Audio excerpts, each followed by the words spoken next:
من يهده الله فلا مضل له ومن يضلل فلا هادي له أشهد أن لا إله إلا الله وحده لا شريك له وأشهد أن محمدا عبده ورسوله لا نبي بعده يا أيها الذين آمنوا اتقوا الله حق تقاته ولا تموتن إلا وأنتم مسلمون فإن أحسن الكلام كلام الله وخير الهدي هدي محمد صلى الله عليه وسلم وشر الأمور محدثاتها فإن كل محدثة بدعة وكل بدعة ضلالة وكل ضلالة في النار. Ikhwani fillah wa akhwati fid din, azani Allah wa iyyakum, para pendengar Radio Raja yang dimuliakan oleh Allah Subhanahu wa taala. Pada pertemuan lalu kita telah menyampaikan tentang kisah muqata'ah, yaitu kisah tentang pemboikotan yang dilakukan oleh orang-orang kafir Quraisy terhadap Nabi sallallahu alaihi wasallam beserta Bani Hashim dan Bani Muttalib. Pada kesempatan kali ini kita akan menyampaikan tentang kisah wafatnya paman Nabi sallallahu alaihi wasallam yang merupakan hisnan mani'an, yaitu yang senantiasa membela Nabi sallallahu alaihi wasallam agar tidak diganggu oleh orang-orang kafir Quraisy, yaitu paman beliau Abu Talib. Ya. Disebutkan dalam hadis-hadis yang sahih tentang kisah wafatnya Abu Talib. Di antaranya hadis yang diriwayatkan oleh Ibn al-Musayyib, Sa'id ibn al-Musayyib an abihi, yaitu al-Musayyib. Dia berkata radhiyallahu ta'ala anhu, "Lamma hadarat Abu Talib al-wafat." Kata dia, tatkala Abu Talib akan meninggal dunia, ja'ahu Rasulullah sallallahu alaihi wasallam, maka Nabi sallallahu alaihi wasallam pun mendatangi pamannya yang dalam keadaan sakaratul maut. Fawajada indahu Abu Jahlin wa Abdullah bin Umayyah bin al-Mughirah. Ternyata tatkala Rasulullah SAW menemui Abu Talib, dia mendapati di sisi Abu Talib ada dua orang kafir, bahkan gembong-gembong orang-orang kafir Quraisy, yaitu Abu Jahal dan Abdullah bin Umayyah. Faqala Rasulullah SAW, "Ya ammi, qul la ilaha illallah kalimatan ashhadu laka biha indallah." Kata Nabi SAW, "Wahai pamanku, ucapkanlah kalimat la ilaha illallah. Ucapkanlah la ilaha illallah, tidak ada sesembahan yang berhak untuk disembah kecuali Allah Subhanahu wa taala. Kalimatan ashhadu laka biha indallah, sebuah kalimat yang aku akan menjadi saksi bagi engkau, yaitu untuk membela engkau di hari kiamat kelak di sisi Allah Subhanahu wa taala." Nabi SAW mendakwahi pamannya agar masuk Islam. Faqala Abu Jahal wa Abdullah bin Umayyah. Namun rupanya dua orang kafir ini, gembong-gembong orang Quraisy, yaitu Abu Jahal dan Abdullah bin Umayyah, mereka juga mencegah Abu Talib untuk masuk Islam. Mereka memprovokasi Abu Talib agar tetap berada di atas agama nenek moyang mereka. Apa kata Abu Jahal dan Abdullah bin Umayyah? "Ya Abu Talib, atarghabu an millati Abdul Muttalib?" Wahai Abu Talib, apakah kau benci dengan agama Abdul Muttalib, yaitu agama ayahmu sendiri? Apakah kau benci? Yaitu apakah kau benci dengan agama nenek moyangmu? Falam yazal Rasulullah sallallahu alaihi wasallam ya'riduha alaihi wa yu'idu lahu tilkal maqalah. Dan Nabi sallallahu alaihi wasallam senantiasa mengulang-ulang permintaannya kepada pamannya, mengajak pamannya untuk masuk Islam. "Ya ammi qul la ilaha illallah." Katakanlah wahai pamanku kalimat la ilaha illallah, aku akan bela engkau di akhirat kelak, aku akan bela engkau di sisi Allah. Rasulullah mengulang-ulang, tidak putus asa dengan provokasi yang dilakukan oleh Abu Jahal dan Abdullah bin Umayyah. Namun rupanya Abu Jahal dan Abdullah bin Umayyah juga terus memprovokasi Abu Talib. Hatta qala akhiru ma kallamahum huwa ala millati Abdul Muttalib wa aba an yaqula la ilaha illallah.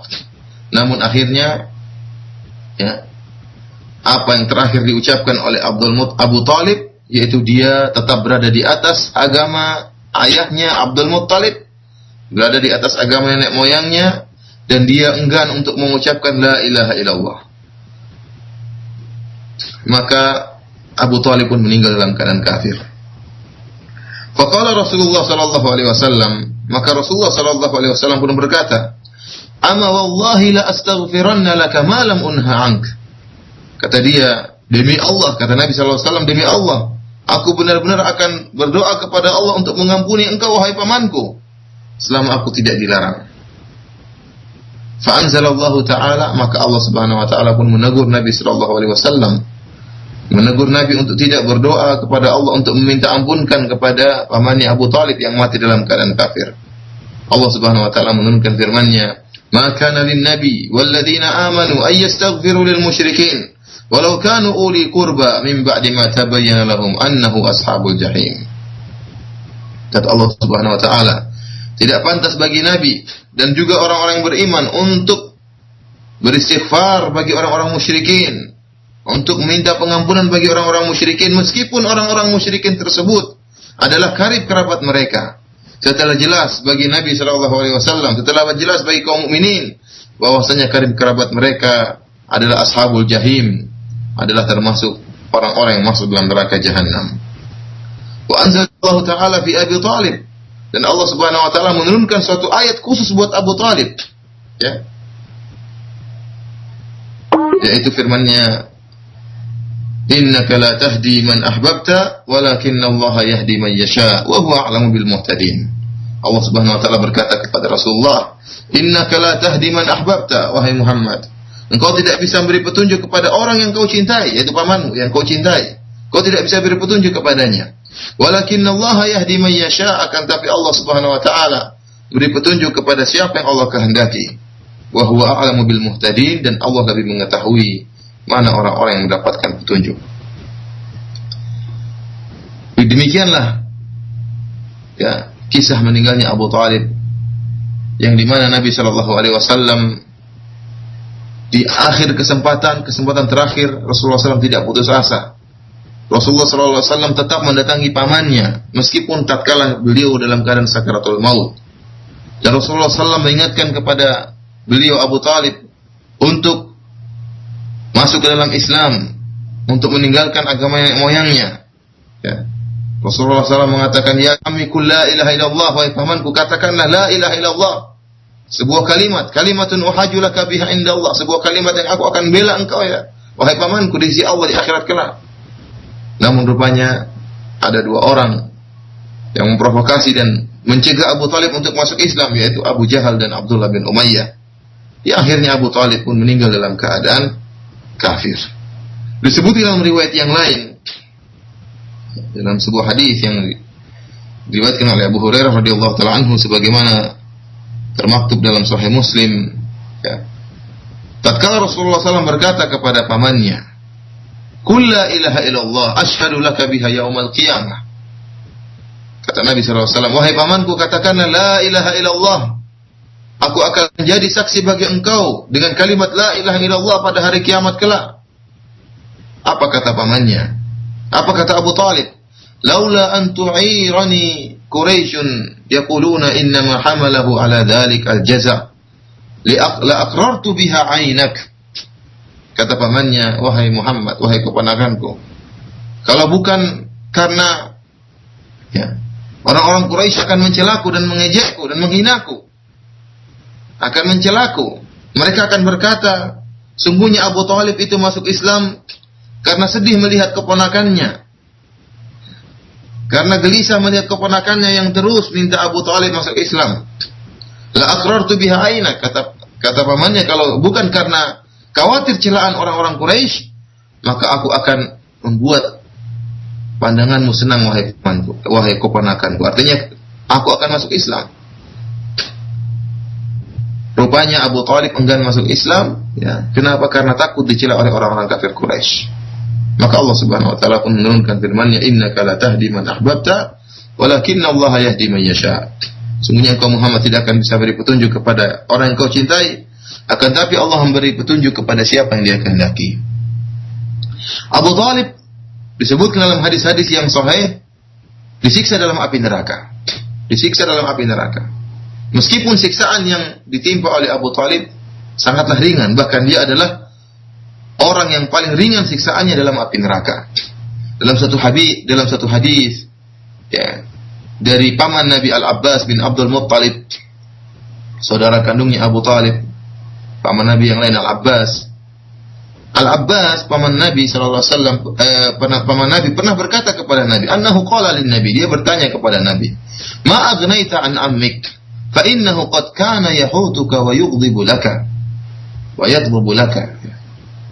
Kata Abbas, apa yang kau lakukan dengan pamanmu Abu Talib? Apa yang bisa kau bantu terhadap Abu Talib? Dahulu dia selalu membela engkau dan dia marah dalam rangka untuk membela engkau, Abu Talib. Apa kata Nabi sallallahu alaihi wasallam? Huwa fi dhahdahin minan nar, walaula ana lakana fi darkil asfali minan nar. Kata Nabi sallallahu alaihi wasallam menjelaskan bahwasanya Abu Talib huwa fi dhahdahin minan nar, sekarang dia berada pada api yang melahap sampai di kakinya, sampai pada dua mata kakinya. Itu apinya tidak melahap seluruh tubuhnya, tetapi api neraka sekarang hanya melahap bagian kaki sampai kedua mata kakinya. Apa kata Nabi? Walaula ana, kalau bukan karena aku, lakana fi darkil asfali minan nar. Tentunya Abu Talib sudah berada di ujung dasar api neraka.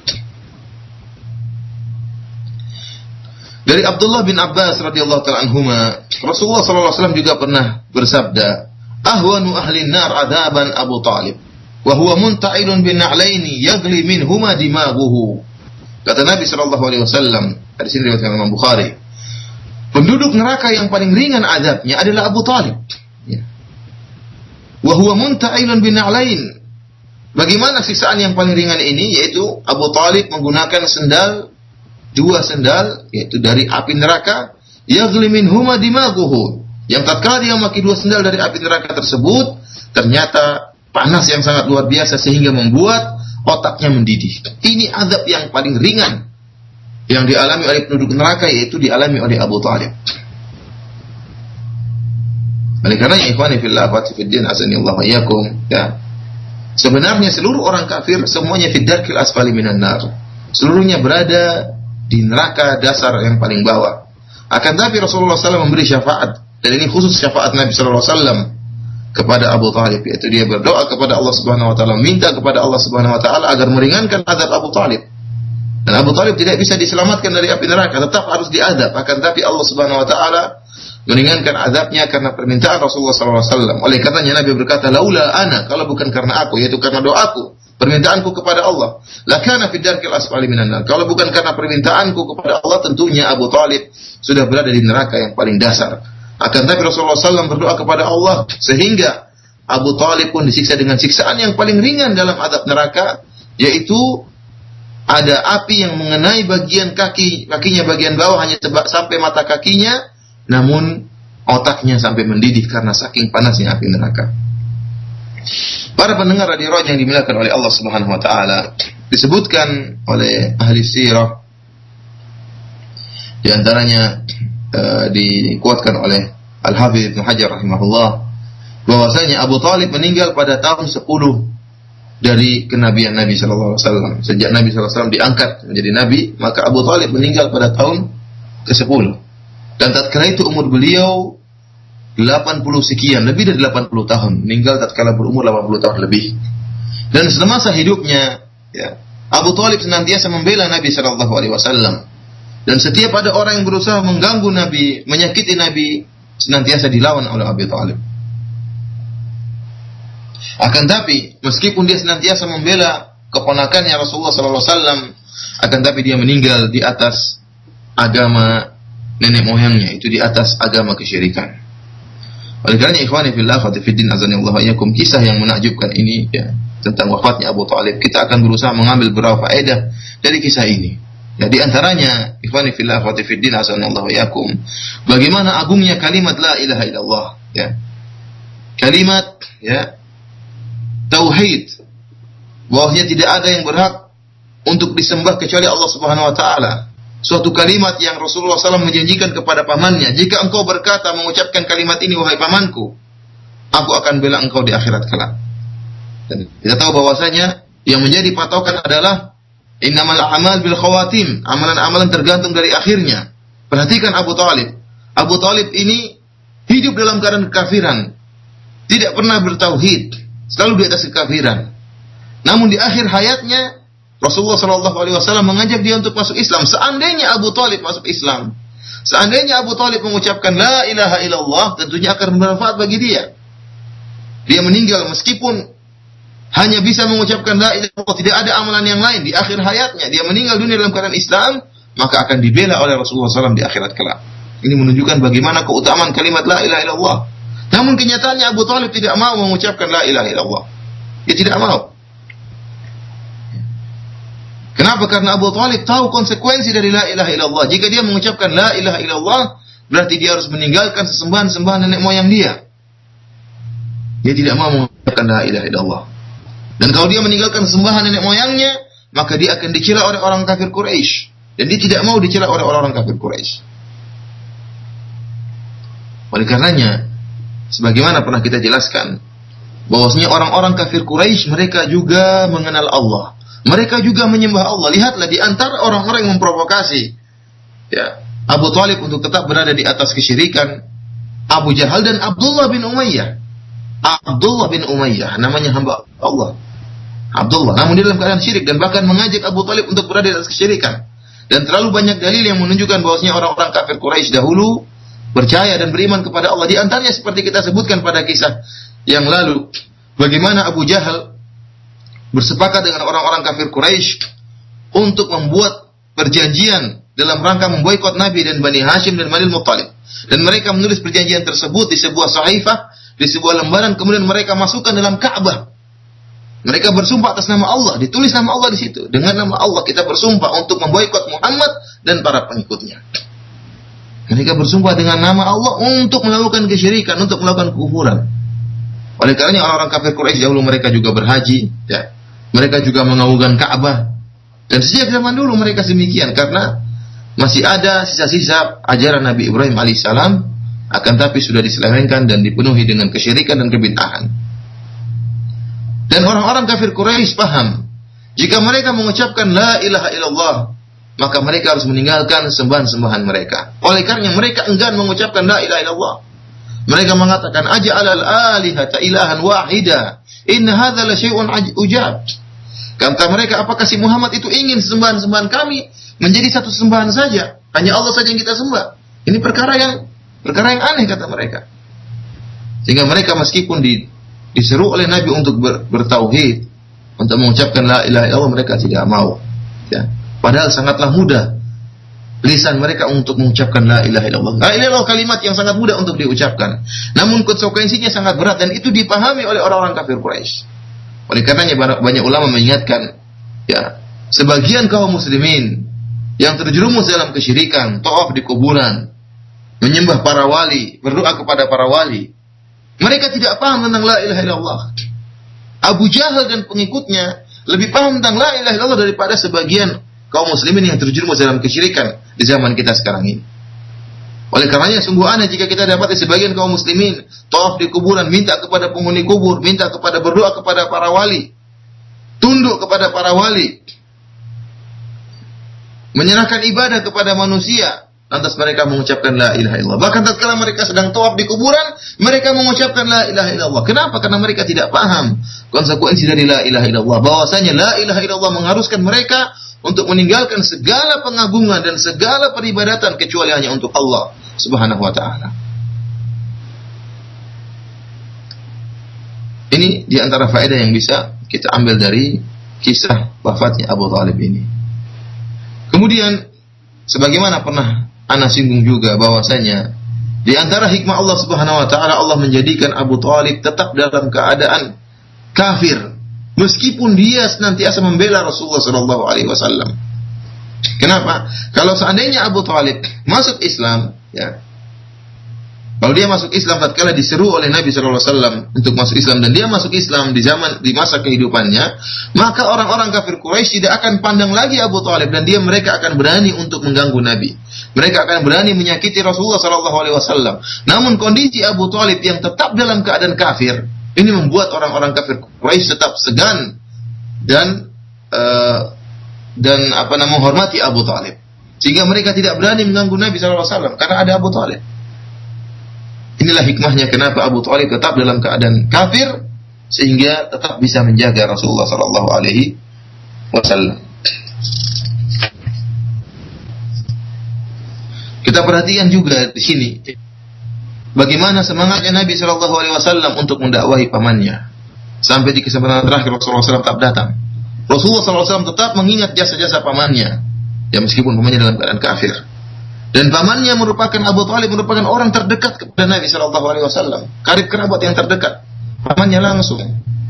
Oleh karenanya Nabi SAW tetap semangat untuk mendakwahi pamannya, dan dia cinta, Rasulullah SAW cinta kepada pamannya Abu Talib.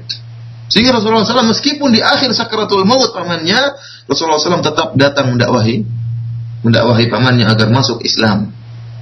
Akan tapi rupanya ada dua orang kafir yang memprovokasi Abu Talib sehingga tetap berada di atas kekufuran, yaitu Abu Jahal dan Abdullah bin Umayyah.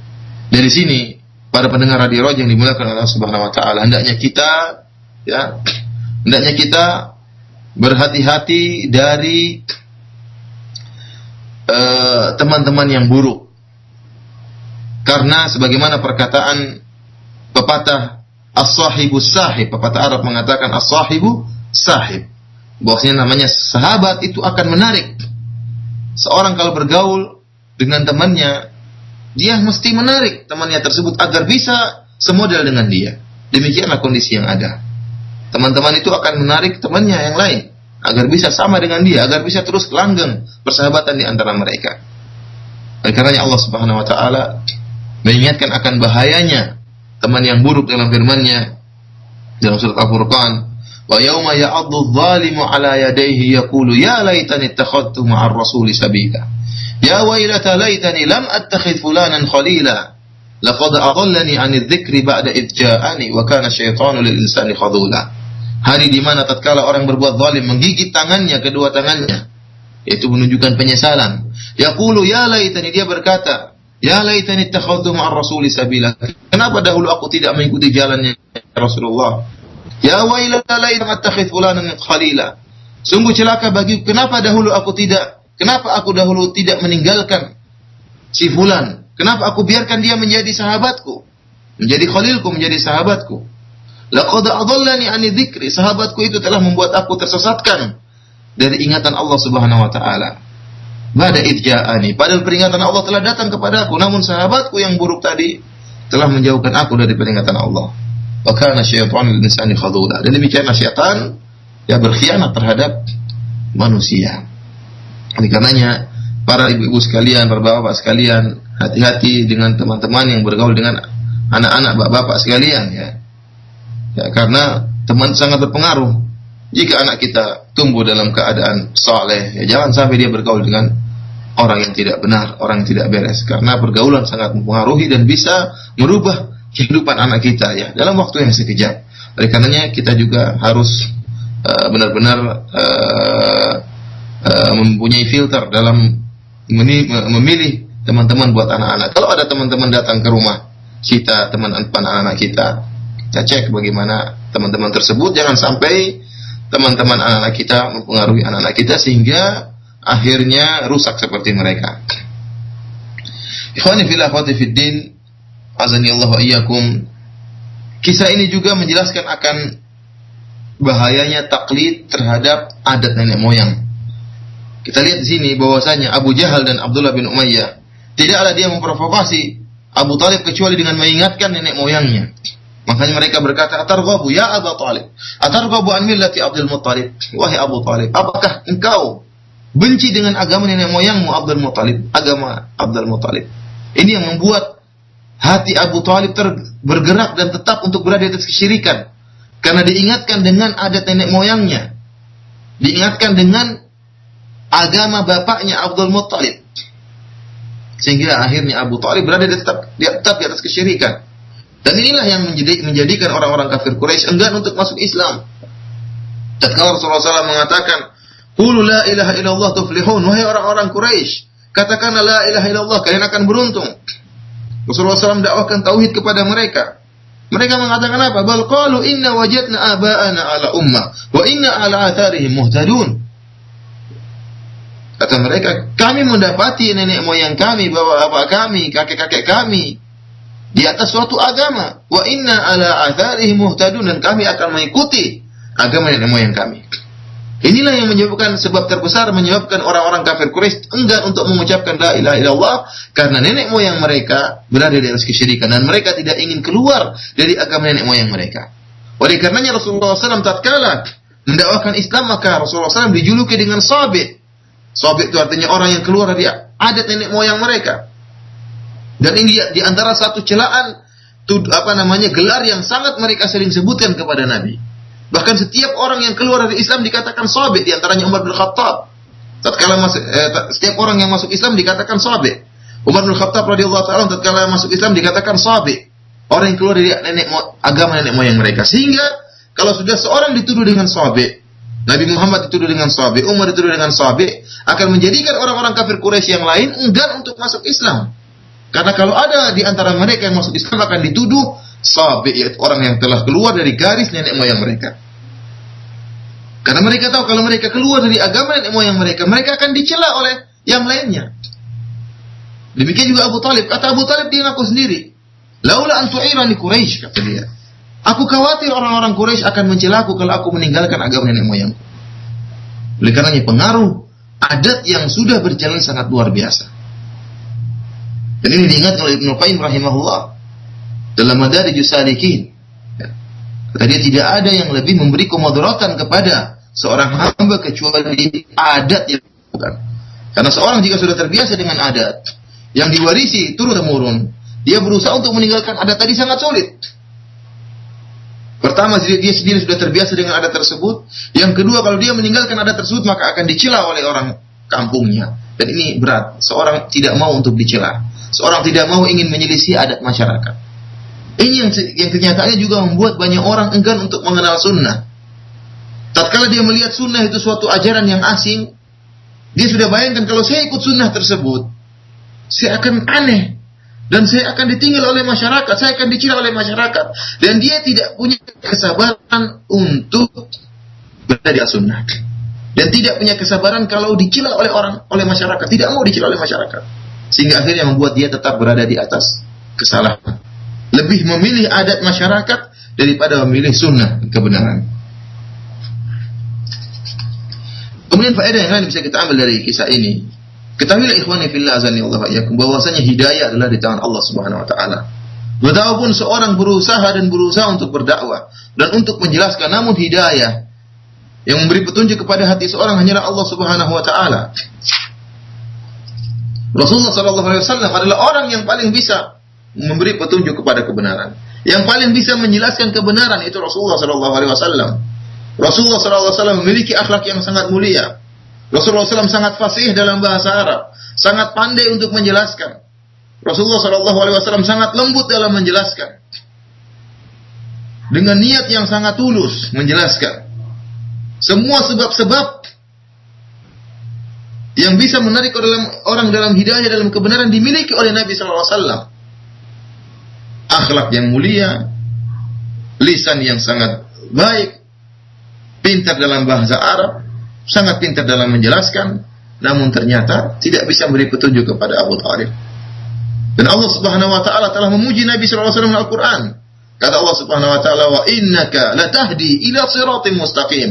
Kata Allah Subhanahu wa taala, sungguh engkau wahai Muhammad, sungguh engkau benar-benar bisa memberi petunjuk kepada jalan yang lurus. Artinya orang yang paling hebat dalam memberi penjelaskan kebenaran adalah Rasulullah sallallahu alaihi wasallam. Akan tapi petunjuk di tangan Allah Subhanahu wa taala. Hidayah di tangan Allah Subhanahu wa taala. Oleh karenanya Allah Subhanahu wa taala berfirman, "Innaka la tahdi man ahbabta, walakinna Allah yahdi man yasha, wa huwa a'lamu bil muhtadin." Sungguhnya engkau tidak akan bisa memberi petunjuk kepada orang yang kau cintai, wahai Muhammad. Abu Talib yang sangat kau cintai, tidak bisa kau beri petunjuk kepada Muhammad. Tapi Allah beri petunjuk kepada siapa yang Dia kehendaki. Wa huwa a'lamu bil muhtadin, dan Allah lebih tahu mana yang berhak mendapatkan petunjuk. Bukan hanya Nabi, sebagian Nabi seperti Nabi-Nabi yang lain, seperti Nabi Nuh alaihissalam sangat sayang kepada putranya yang mati dalam keadaan kafir. Bahkan di akhir kesempatan tatkala Nabi Nuh sudah naik di atas kapal, Nabi Nuh berkata, "Ya bunayya irkam ma'ana." Wahai putraku, naik kapal bersama kami. Sayang kepada putranya. Siapa sih yang tidak sayang kepada anaknya sendiri? Akan tapi hidayah di tangan Allah Subhanahu wa taala. Hidayah di tangan Allah Subhanahu wa taala. Oleh karenanya meskipun Rasulullah SAW sudah berusaha keras untuk mendakwai pamannya, namun Allah Subhanahu wa taala menakdirkan yang lain, dan Allah Subhanahu wa taala tetap menjadikan Abu Thalib mati dalam keadaan kekufuran.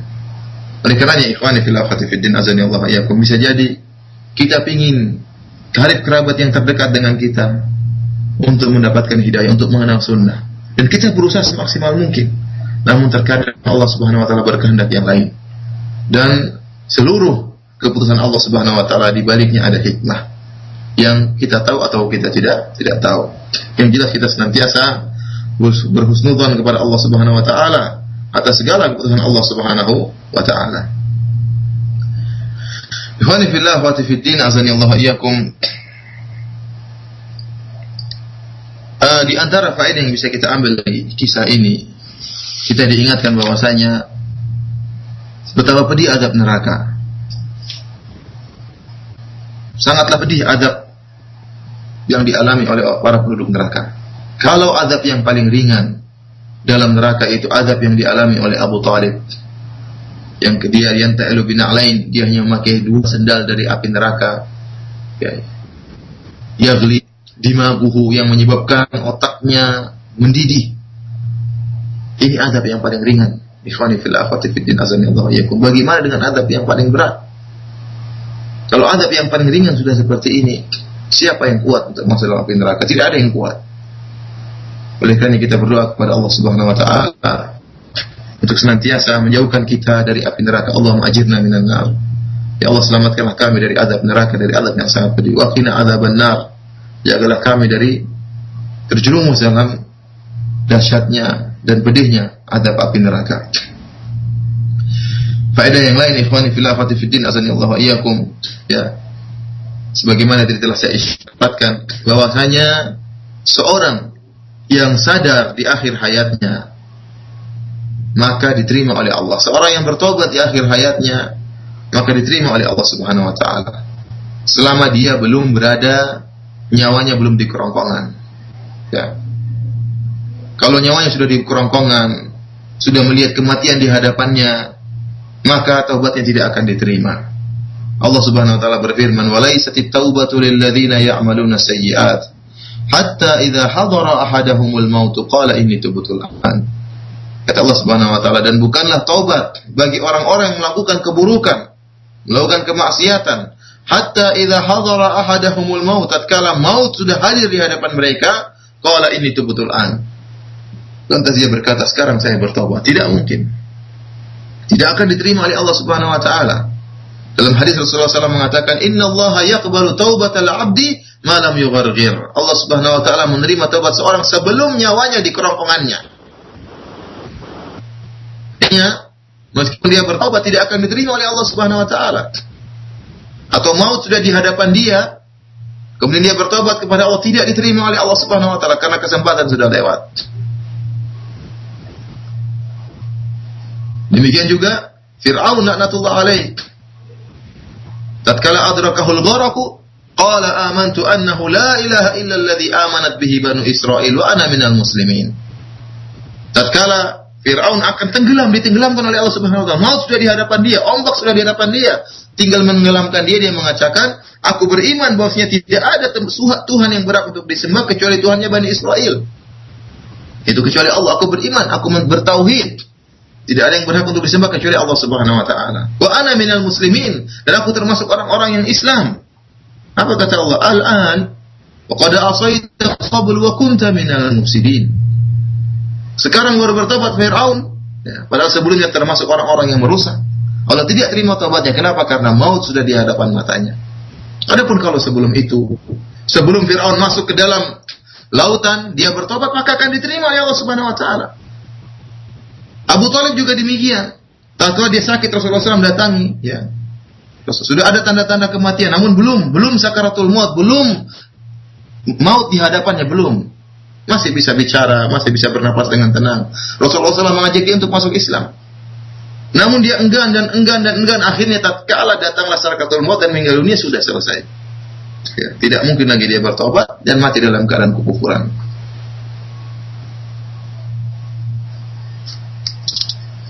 Kemudian ikhwani fillah wa akhwati fiddin azanillahu wa iyyakum. Adapun sebab kenapa Nabi sallallahu alaihi wasallam sebab kenapa Abu Thalib diringankan azabnya, ya, sebagaimana telah tadi saya jelaskan bahwasanya itu merupakan syafaat dari Rasulullah sallallahu alaihi wasallam. Doa Nabi sallallahu alaihi wasallam kepada Allah Subhanahu wa taala untuk meringankan azab pamannya Abu Thalib, dan ini merupakan kekhususan Nabi sallallahu alaihi wasallam, ya. Pada dasarnya orang-orang kafir tidak bisa dikurangi azabnya, tidak bisa diringankan azabnya oleh Allah Subhanahu wa taala. Akan tapi khusus Abu Thalib, Allah Subhanahu wa taala meringankan azabnya karena doa yang dipanjatkan oleh Rasulullah sallallahu alaihi wasallam agar Allah Subhanahu wa taala meringankan azab pamannya. Ikhwani fil akhwati fiddin azani Allah wa iyyakum. Demikianlah ya kisah dari wafatnya Abu Thalib, dan para ahli sejarah juga menyebutkan bahwasanya pada waktu yang sama, yaitu sebelum atau sesudah wafatnya Abu Thalib, meninggal juga istri Nabi sallallahu alaihi wasallam, Khadijah radhiyallahu taala anha.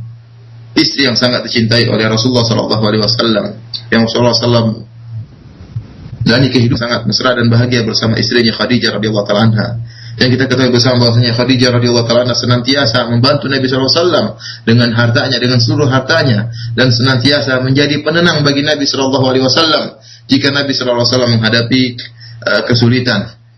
Namun pada saat yang sama, sebelum atau setelah wafatnya Abu Thalib, ternyata Khadijah radhiyallahu taala anha juga meninggal dunia. Oleh karenanya kesedihan yang sangat luar biasa yang dialami oleh Nabi sallallahu alaihi wasallam. Setelah wafatnya pamannya Abu Thalib, maka orang-orang kafir Quraisy berani mengganggu Nabi sallallahu alaihi wasallam. Disebutkan dalam beberapa riwayat bahwasanya setelah itu Nabi sallallahu alaihi wasallam berani untuk orang-orang kafir Quraisy berani untuk mengganggu Nabi sallallahu alaihi wasallam, berani untuk menyakiti Nabi sallallahu alaihi wasallam, karena orang yang senantiasa membela dia itu pamannya ternyata sudah meninggal dunia. Oleh karenanya kesedihan bertambah dengan kesedihan, wafatnya pamannya, kemudian wafatnya istrinya, sehingga Nabi sallallahu alaihi wasallam pada tahun tersebut, ya pada tahun 10 kenabian Nabi sallallahu alaihi wasallam ini benar-benar mengalami kesedihan yang sangat luar biasa. Oleh karenanya sebagian ahli sejarah menamakan tahun tersebut dengan tahun kesedihan, ya, meskipun penamaan ini tidak ada dalilnya, akan tapi memang demikian kenyataan kesedihan yang luar biasa yang dialami oleh Nabi sallallahu alaihi wasallam. Dan akhirnya Nabi sallallahu alaihi wasallam setelah itu pun pergi ke Taif dalam rangka untuk berdakwah di Taif, dan insyaallah kita akan melanjutkan pembahasan kita pada pekan berikutnya tentang bagaimana perjalanan Nabi sallallahu alaihi wasallam berdakwah ke kota Taif. Demikian saja para pendengar radio Raja yang dimuliakan Allah Subhanahu wa taala. Selanjutnya saya kembalikan kepada Fawaz.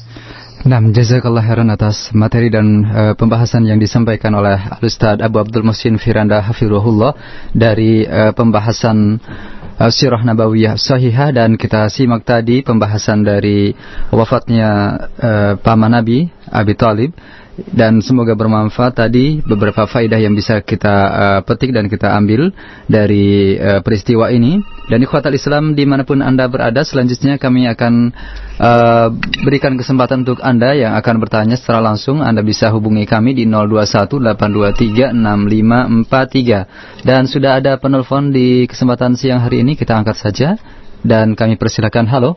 Assalamualaikum. Ya, waalaikumsalam warahmatullahi wabarakatuh. Dengan siapa Ibu? Dengan Umu Irfan di Bogor. Ya, silakan Umu Irfan. Pak Ustadz, ini saya mau bertanya, jika kita mempunyai seorang tetangga yang murtad dan dia pernah mengatakan sesuatu tentang asal muasal air Zam-Zam bahwa itu buatan manusia. Terus kedua, dia pernah mengatakan gereja dengan masjid itu tidak sama. Gereja seperti rumah, masjid luas. Dengan perkataannya itu, terus saya merasa tidak suka. Terus di samping itu dia juga murtad. Murtad lah, orang yang murtad karena kenapa dia sudah pernah masuk Islam mengatakan seperti itu. Halo Ibu, tadi dikatakan masjid tidak sama dengan gereja, maksudnya? Tidak, masjid itu seperti rumah, gereja itu luas. Oh begitu, masjid seperti rumah begitu ya? Masjid seperti rumah, kalau gereja itu luas. Dan air Zam-Zam itu dia mengatakan buatan manusia, bahwa orang Islam itu dibohongin. Padahal kan dia itu pernah Islam.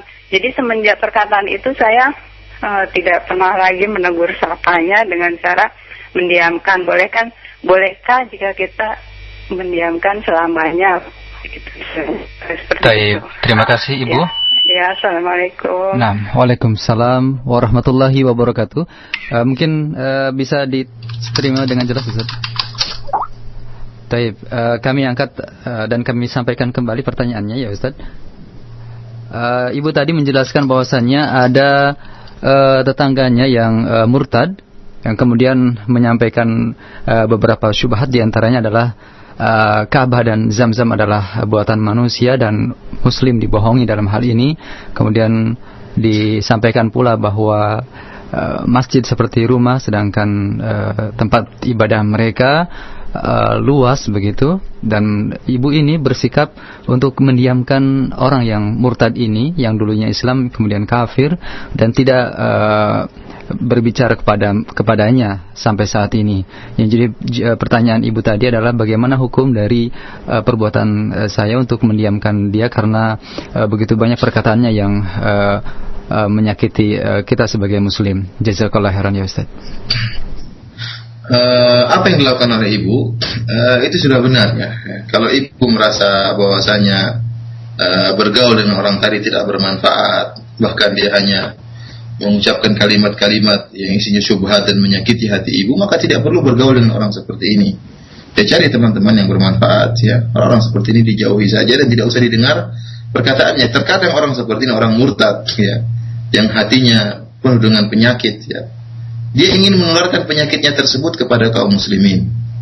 Dan kalau kita cuekin ya, kalau dia ngomong seperti dan kita merasa sakit hati tatkala dibilangkan perkataan-perkataan tadi, dia senang, dia bahagia karena ada orang sakit juga seperti dia. Oleh karena ibu seperti ini dan tidak usah diajak ngomong karena tidak ada faedahnya berbicara dengan orang seperti ini. Baik, jazakallah khairan jawaban Ustaz. Dan berikutnya kami angkat dari Pak Andi di Matraman, Jakarta. Silakan Pak Andi. Halo. Ya, halo, assalamualaikum. Ya, waalaikumsalam warahmatullah. Saya mau tanya Pak Ustaz, ini ada waktu itu saya bersumpah dari Allah dan demi Allah dan demi Rasulullah kita akan melakukan suatu perbuatan A gitu ya Ustaz. Lalu perbuatan itu atau tindakan itu kita langgar Ustaz. Jadi untuk apa kita langgar gitu? Itu kira-kira hukumnya Ustaz ya? Untuk kalau kita sudah menyumpah itu dan kita menyesal dan kita tidak akan melakukan perbuatan itu. Ya, sebetulnya perbuatan itu kalau kita lakukan tidak apa-apa ya Ustaz. Kita keburu menyumpah demi Allah, demi Rasulullah, kita tidak akan melakukan perbuatan itu. Kira-kira untuk agar kita bisa melakukan perbuatan itu lagi, kira-kira hukum apa Ustaz? Sumpah itu kira-kira hukumnya apa untuk kita Ustaz? Makasih Ustaz. Assalamualaikum warahmatullahi wabarakatuh. Waalaikumsalam warahmatullahi wabarakatuh. Kami ulangi kembali pertanyaan dari Pak Andi di Matraman yang bertanya, ya Ustaz, saya pernah bersumpah untuk melakukan sebuah pekerjaan dengan menyebutkan demi Allah, demi Rasulullah. Mungkin ini perlu ada catatan dari Ustaz.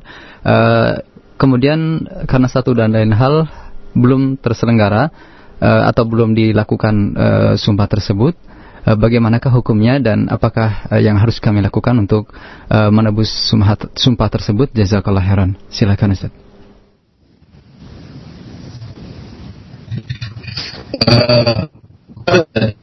Yang hendaknya kita hanya menyebut nama Allah Subhanahu wa taala.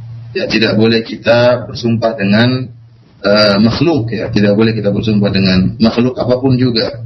Tidak boleh kita bersumpah dengan demi Ka'bah atau demi langit dan bumi ya, atau demi negeriku atau dengan demi Rasulullah ya. Tidak boleh kita bersumpah dengan makhluk. Kita hanya boleh bersumpah dengan Allah, di atas nama Allah Subhanahu wa taala ya, demi Allah. Baru itu yang diperbolehkan. Kemudian perkara yang berikutnya, saya tidak tahu isi dari sumpah Bapak tadi, apa yang hendak Bapak lakukan. Kalau memang apa yang hendak Bapak lakukan tadi itu adalah perkara yang baik, maka lakukanlah ya. Ya, sekarang belum bisa lakukan, kalau ada kesempatan dilakukan sumpah Bapak tadi.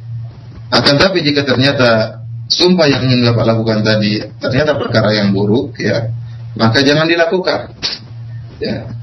Ditinggalkan sumpah tersebut, kemudian Bapak membayar kafarah sumpah ya. Jadi namun kalau isi sumpah tadi adalah sesuatu yang baik, maka usahakan untuk dikerjakan ya. Karena Allah Subhanahu wa taala berfirman, "Ya ayyuhalladzina amanu aufu bil uqud."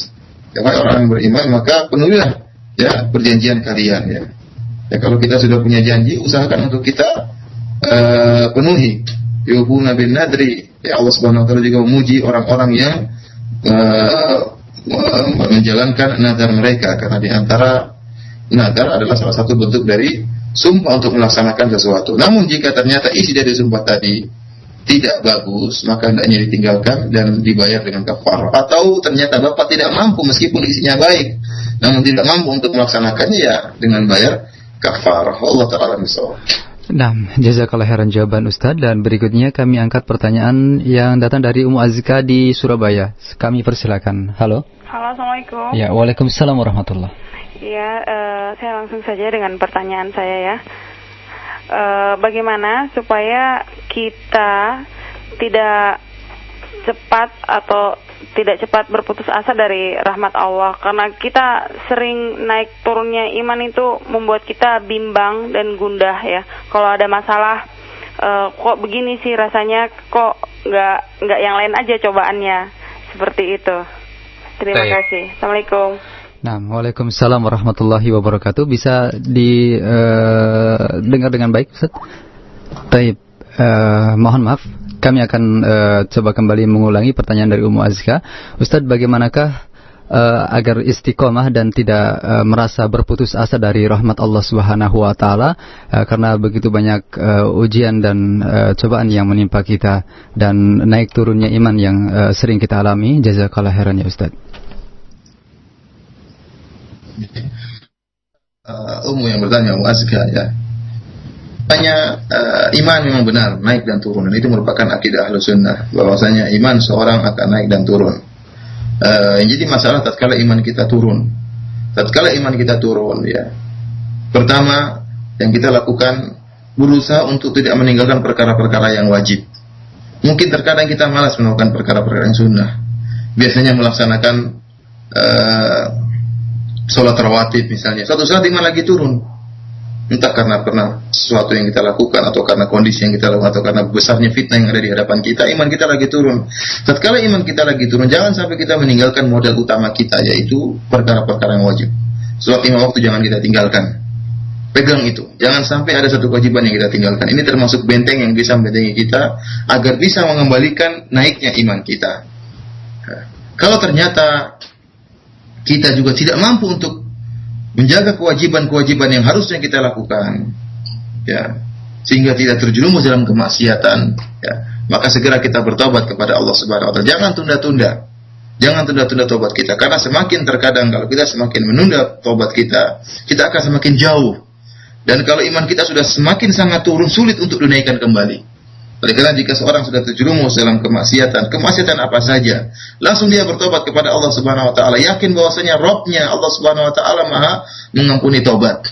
Segera bertobat, segera husnudzan kepada Allah Subhanahu wa taala. Dan itu hikmah bahwasanya seorang janganlah ujub, janganlah dengan bangga dengan iman yang sedang dia miliki sekarang. Janganlah bangga dengan amalan soleh yang dia lakukan sekarang, karena kita tidak tahu bagaimana hati kita. Tatkala kita terjerumus dalam kemaksiatan, kita tahu bahwasanya hati kita sangat lemah, sangat butuh hidayah dari Allah Subhanahu wa taala. Oleh karenanya kita benar-benar minta kepada Allah tatkala salat, ihdinas shiratal mustaqim, benar-benar kita minta kepada Allah agar menjaga hati kita. Oleh karenanya jika kita telah terjerumus dalam kemaksiatan, segera kembali kepada Allah Subhanahu wa taala. Kemudian perkara yang berikutnya yang bisa menjaga istiqomah kita, sibukkan diri dengan menuntut ilmu. Ya, sibuk dengan menuntut ilmu, sibuk dengan mempelajari hadis Nabi sallallahu alaihi wasallam. Karena seorang yang sibuk dengan agama, sibuk dengan ilmu, maka dia akan terlalaikan dari perkara-perkara kemaksiatan. Ketahuilah bahwasanya seorang itu kalau tidak melakukan keburukan, jika seorang hatinya dipenuhi dengan perkara agama, pengajian, ustaz siapa, kemudian fotokopi CD, mendengarkan CD pengajian, kemudian ada pertanyaan ditanyakan kepada ustaz, sibuk dengan perkara agama, maka dia tidak ada waktu untuk melakukan kemaksiatan. Namun jadi masalah kalau memiliki waktu luang yang sangat banyak. Kalau memiliki waktu luang yang sangat banyak, akhirnya dia akan gunakan untuk hal-hal yang dilarang oleh Allah Subhanahu wa taala.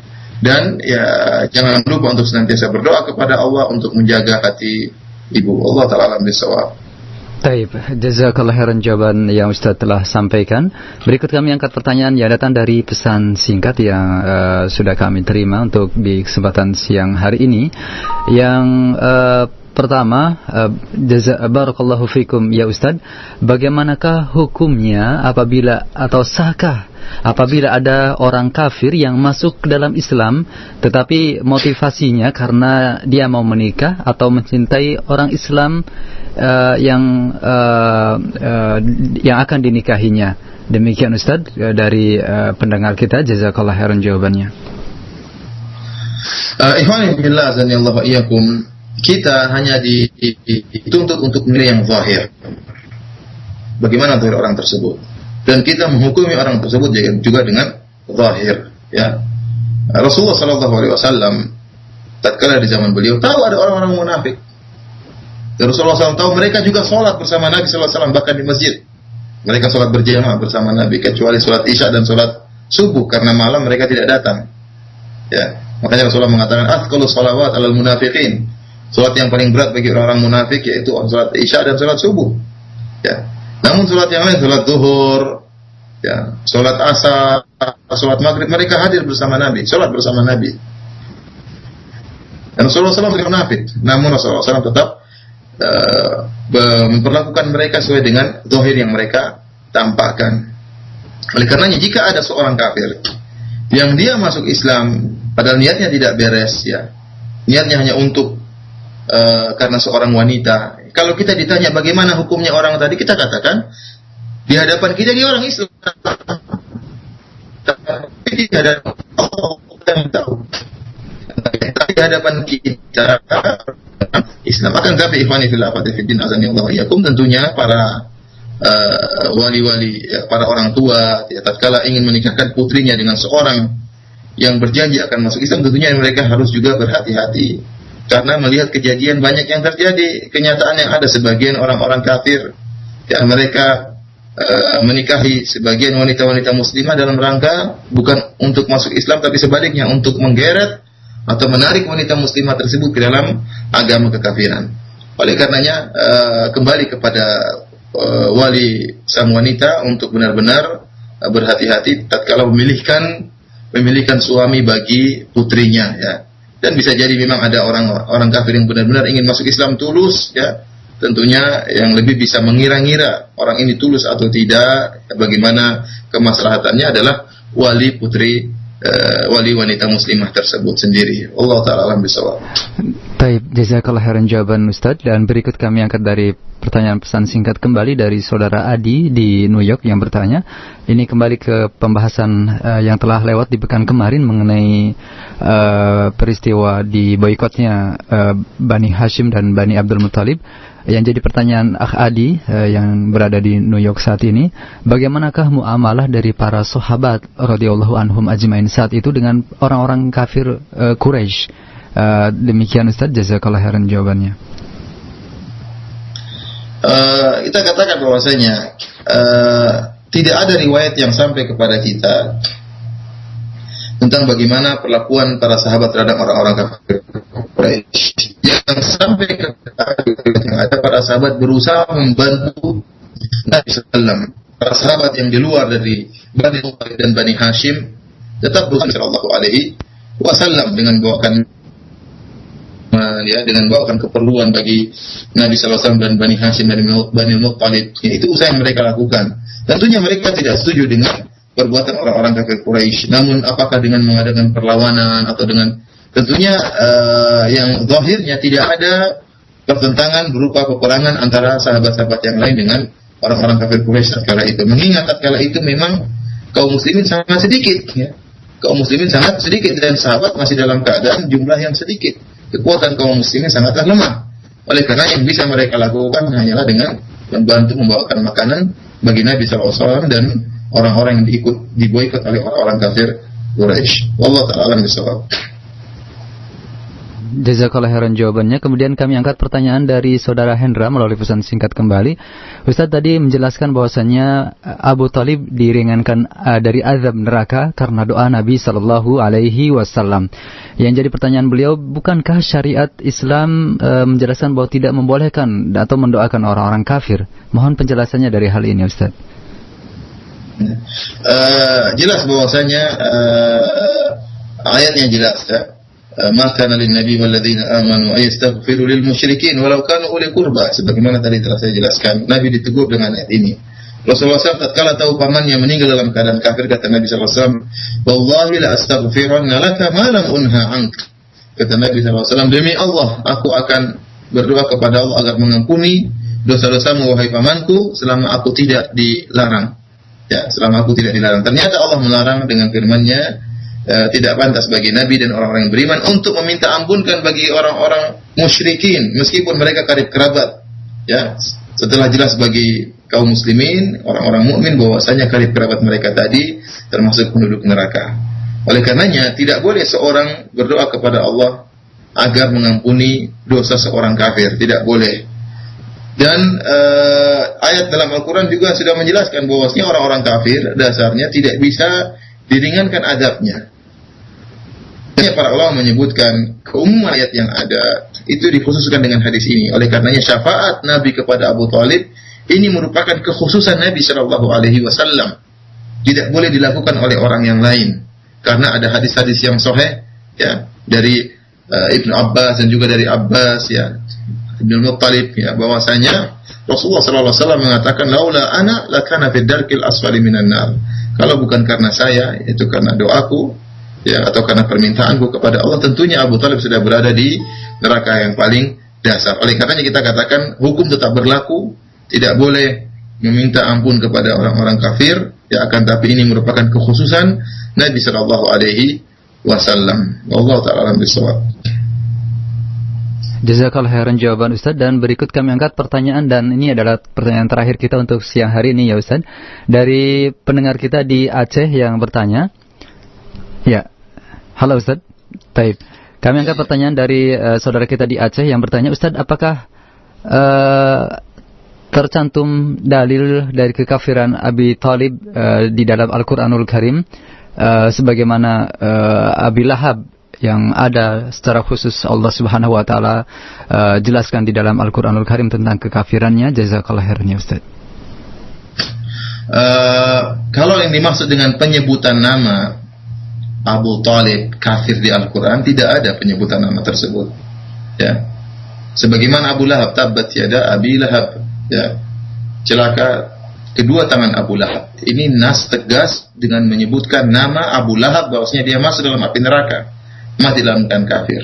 Ada pada Abu Thalib memang tidak disebutkan namanya dalam Al-Quran, akan tapi ada ayat yang turun kepada Abu Thalib, itu firman Allah Subhanahu wa taala, innaka la tahdi man ahbabta walakinna Allah yahdi man yasha. Sungguhnya engkau wahai Muhammad tidak bisa memberi petunjuk kepada orang yang kau cintai. Maksudnya siapa? Abu Thalib. Ini merupakan ijma ya. Sebagaimana sebagian ulama menukilkan, ini merupakan ijma ahli tafsir bahwasanya ayat ini turun tentang Abu Thalib.